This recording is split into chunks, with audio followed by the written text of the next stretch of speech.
ఐదు ఉంటే సమస్య పరిష్కారం. నిజమే గురూజీ. కొన్ని సందర్భాల్లో ఏంటంటే కోపం వస్తే మనం దాన్ని అసలు కంట్రోల్ చేసుకోలేం. సో మనం బ్రేక్ తీసుకునే ముందు దీనికి సంబంధించి ఒక చక్కటి ఎగ్జాంపుల్ చెప్పండి.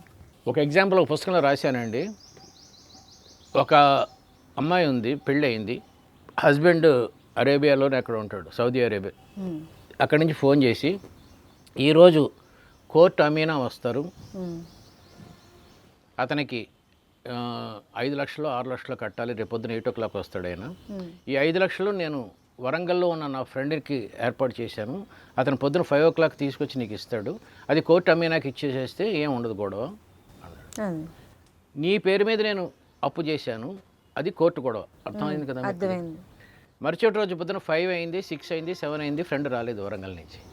కోర్టు అమీనా వచ్చి ఈవిని అరెస్ట్ చేశాడు, తీసుకెళ్ళాడు వ్యాన్ వరకు, పోలీస్ వ్యాన్ వరకు ఎక్కిచ్చాడు. అందరూ చూస్తున్నారు.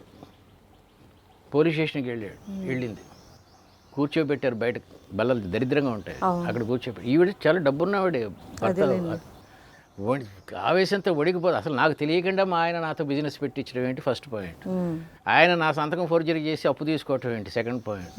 ఈ దరిద్రపు వీడు వరంగల్ నుంచి ఇంత పోతున్నప్పుడు వాడు ఫ్యామిలీతో వచ్చాడండి 5 లక్షలు పట్టుకొని. వాడు చెప్పిన రీజన్ ఏంటంటే, మేము వస్తూ ఉంటే నక్సలైట్ల గురించి సెర్చ్ జరుగుతూ మా కారు పట్టుకుంటే ఇందులో 5 లక్షలు దొరికింది అన్అకౌంటెడ్ మరి. చాలా కష్టపడి వాడికి 1 లక్ష, వాడికి 5,000 ఎంత లంచం ఇచ్చి బయటకు వచ్చి ఇంత కష్టపడి పాపం వచ్చాడు. కానీ తిట్టేసింది విపరీతంగా. తెలుసు కదా ఎలా ఉంటుందో. ఇదే ఎగ్జాంపుల్ ఇంకో రకంగా చెప్తాను.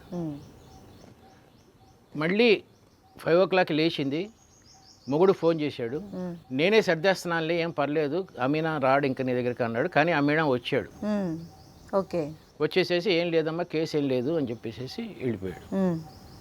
ఇప్పుడు వాడు వచ్చాడు, ఎవరు, ఆ ఫ్యామిలీ వరంగల్ నుంచి 5 లక్షలు పట్టుకొని ఇంటికి వచ్చారు. నేను 10ంటికి ఎందుకు వచ్చానంటే, మధ్యలో ఆంటీ అదే వైఫ్ ఎక్కడ బ్రేక్ఫాస్ట్ చేద్దాం అంది. తిరిగ్గా వాడికి తెలియదు సమస్య ఏమిటో. బ్రేక్ఫాస్ట్ చేద్దాం అంది, పిల్లలు కొంచెంసేపు ఆడుకుంటాం అన్నారు, అక్కడ కొంచెంసేపు ఇలా రకరకాల రీజన్స్ చెప్పాడు. పోన్లేండి అన్నయ్య గారు, ఏముంది ఇందులో, అయిపోయింది కదా కేసు అందా లేదా. మొదటి దాంట్లో వాడు చాలా సిన్సియర్గా వచ్చాడు, నక్సలైట్స్ పోలీసులు గొడవ అంతా వచ్చి వాడిని తిట్టింది. ఇక్కడ సమస్య అయిపోయింది కాబట్టి వీడిని ఈజీగా క్షమించేసింది. సో మన మూడ్ ఎప్పుడు సమస్య యొక్క ఉద్రిక్త మీద ఆధారపడకూడదండి, అవతల వాళ్ళు చేసిన పని మీద ఆధారపడాలి. అప్పుడు సూపర్గా చెప్పారు గురూజీ.